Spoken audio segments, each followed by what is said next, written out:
शांत स्वभाव वाले भगवान विष्णु शेषनाग की शैया पर विराजमान है। उनका स्वरूप शांताकार, कमलनयन, सुरेश्वर, मेघवर्ण और शुभांग मन को मोह लेता है। इस रूप को देखकर सहज प्रश्न उठता है कि सर्पराज पर टिककर कोई इतना निशंक और शांत कैसे रह सकता है। परंतु वे तो भगवान हैं जिनके लिए सब कुछ संभव है। ईश्वर का नाम साधना का अमृत है। नाम जप करने से शारीरिक, मानसिक और आध्यात्मिक तीनों स्तरों पर अद्भुत लाभ प्राप्त होते हैं।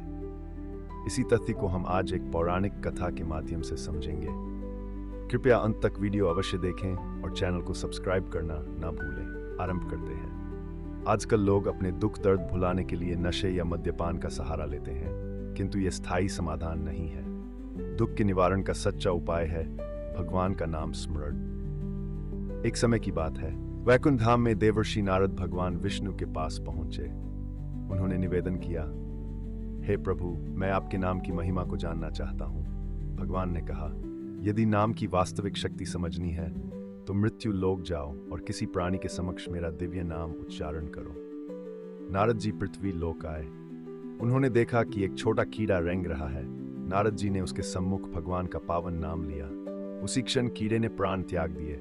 नारद जी व्याकुल होकर भगवान के पास लौटे और बोले, हे प्रभु, आपका नाम तो तारक होना चाहिए, किंतु यहाँ तो जीव मर रहे हैं। भगवान मुस्कुराए और बोले, घबराओ मत, अब जाकर किसी तितली को मेरा नाम सुनाओ। नारद जी पुनः पृथ्वी पर आए।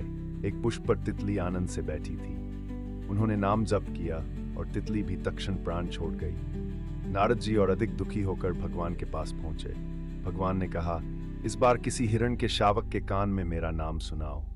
नारद जी ने हिरण के बच्चे के पास जाकर नाम लिया और वह भी चल बसा।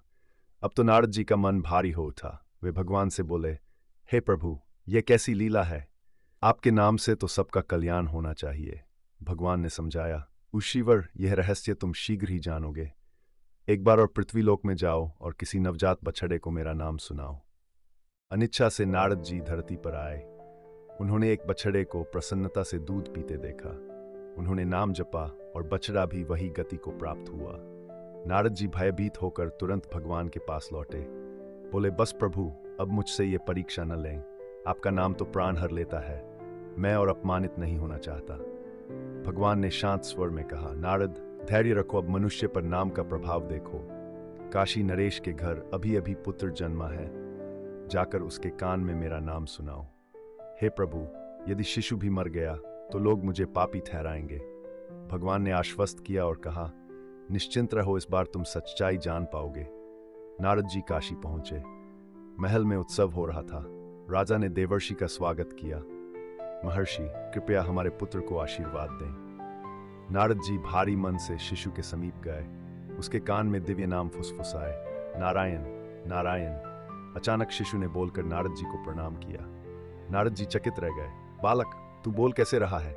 बालक ने उत्तर दिया, हे ईश्वर, क्या आपने प्रभु नाम की महिमा को अब तक नहीं पहचाना? मैं वही कीड़ा, तितली, हिरण का बच्चा और गाय का बछड़ा हूं। प्रभु नाम से मेरे पिछले जन्म समाप्त हुए। आज मुझे मनुष्य शरीर मिला है। यह सुनकर नारद जी की आंखों में आंसू आ गए। वे भाव विभोर होकर बार बार भगवान का धन्यवाद करने लगे। जैसे तुलसीदास जी ने कहा है, राम का नाम चाहे जैसे भी लिया जाए, उसका फल अवश्य मिलता है। बीज चाहे उल्टा बोया जाए या सीधा, समय आने पर अंकुरित होकर फसल बनता है। उसी तरह प्रभु का नाम चाहे जोर से बोला जाए या मन ही मन स्मरण किया जाए, उसका परिणाम निश्चित है। भगवान का नाम हर परिस्थिति में सहायक है, दुख संकट टालने वाला और जीवन को शांत व आनंदमय बनाने वाला। आज की प्रस्तुति में इतना ही। यदि आपको ये कथा ज्ञानवर्धक लगी हो तो वीडियो को लाइक करें और चैनल को अवश्य सब्सक्राइब करें। मिलते हैं अगले ज्ञानप्रद वीडियो में। तब तक जय श्री राम, जय श्री हरि।